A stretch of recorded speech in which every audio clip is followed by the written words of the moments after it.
اللہ تبارک و تعالیٰ نے اسلام کو جب کامیابیاں اور کامرانیاں عطا کیں اور نبی پاک صلی اللہ تعالیٰ علیہ وسلم کے دین کو اللہ نے غلبہ عطا کیا تو 9 ذی الحج میں حج فرض کیا گیا۔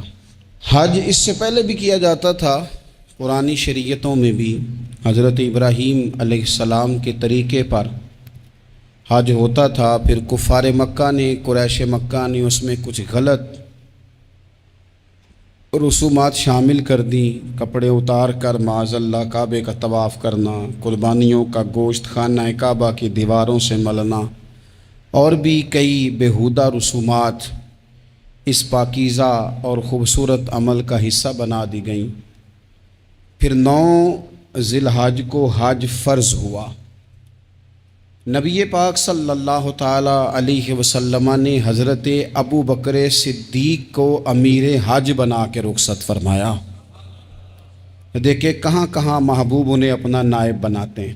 اب 9 کو تو حضور نے حضرت ابو بکر صدیق کو امیر حج بنایا اور پھر اعلان فرمایا، جہاں جہاں مسلمان آبادیاں تھیں وہاں اعلان کر دیا گیا کہ آئندہ سال رسول پاک علیہ السلام خود حج کے لیے تشریف لے جائیں گے۔ اب ایک بڑی تعداد مسلمانوں کی جمع ہونے لگی۔ ذی قعدہ کے آخری ایام میں ہزاروں کی تعداد میں لوگ مدینہ شریف میں جمع ہو گئے۔ ظہر کی نماز کی ادائیگی کے بعد سیرت نگار کہتے ہیں کہ 28 ذی قعدہ تھی، نبی پاک علیہ السلام ظہر پڑھ کے حج کے لیے نکلے، اور جہاں آج ذوالحلیفہ ہے، ابیار علی جس جگہ کو کہتے ہیں، میقات مدینہ بھی کہا جاتا ہے، وہاں اللہ کے محبوب نے پہلے رات گزاری۔ وہیں پہ نبی پاک صلی اللہ تعالیٰ علیہ وسلم نے احرام باندھا، حضور تشریف لے گئے۔ یہ حج قران تھا۔ نبی پاک صلی اللہ تعالیٰ علیہ وآلہ وسلم کے ساتھ اس طرح لوگ امڑ کے آئے، جہاں جہاں سے لوگ تھے مسلمان وہ سارے جمع ہوئے حضور کے ساتھ اللہ کی بارگاہ میں حاضر ہونے کے لیے۔ 1,40,000 صحابہ، یہ ایک ہی دفعہ صحابہ کا اتنا بڑا مجمع جمع ہوا ہے، ایک ہی دفعہ۔ اور حضور علیہ السلام کی خواہش تھی کہ یہ سارے لوگ وہاں پہنچیں۔ محبوب کریم علیہ السلام 4 ذی الحج کو حضور علیہ السلام نے طواف کیا، صفا مروہ کیا، احرام نہیں کھولا، قربانیاں ساتھ تھیں، چونکہ یہ حج قران تھا۔ اللہ کے رسول صلی اللہ تعالیٰ علیہ وآلہ وسلم نے پھر 8 ذی الحج کو ظہر کی نماز جا کے منا کے میدان میں ادا کی۔ 9 ذی الحج کو مسجد نمرہ کے پاس کوہ صبیر پر جب سورج کی کرنیں چمکیں، قربان جائیں کیا نظارہ ہوگا۔ لبیک لبیک کی صدا آ رہی ہے، دے کون رہے ہیں؟ مدینے والے محبوب صلی اللہ علیہ وسلم۔ حضور اس لشکر حسن کو لے کر، اس نور بھرے قافلے کو لے کے، یہ کون ہیں جو حضور کے ساتھ سارے نکلے ہیں؟ یہ کون ہیں سارے؟ یہ وہ فیروز بخت سعادت مند لوگ ہیں کہ ان میں سے جس نے ایک دفعہ بھی ایمان کی حالت میں حضور کو دیکھا اور پھر خاتمہ بالخیر بالایمان کے ساتھ دنیا سے رخصت ہوئے، یہ وہ لوگ ہیں کہ ولی اگر 60 سال بھی سارا دن روزہ رکھے، ساری رات نفل پڑھے، ہر برائی سے بچے، لیکن پھر بھی کسی صحابی کے قدموں کی خاک تک کو نہیں پہنچ سکتا۔ اور صحابی زیارت سے بنتا ہے، ولی عبادت سے بنتے ہیں۔ نبی پاک صلی اللہ تعالیٰ علیہ وسلم کے وہ سارے صحابہ کون ہیں؟ الصحابہ النجوم، یہ حضور کی چاروں جانب یہ چمک رہے ہیں، انہیں خود میرے نبی پاک نے ستارے فرمایا ہے۔ ایک سمت علی، ایک سمت عمر، صدیق ادھر، عثمان ادھر۔ ان جگمگ جگمگ تاروں میں بھلا مہتاب کا عالم کیا ہوگا؟ اور ہر کوئی فدا ہے بن دیکھے تو پھر دیدار کا عالم کیا ہوگا؟ تو نبی پاک صلی اللہ علیہ وسلم نے یہ وہ موقع تھا، 9 ذی الحج میدان عرفات، حضور صلی اللہ علیہ وسلم نے ظہر کی نماز ادا فرمائی اور پھر کچھ توقف کے بعد حضور کے لیے اونٹنی پر کجاوا سجایا گیا،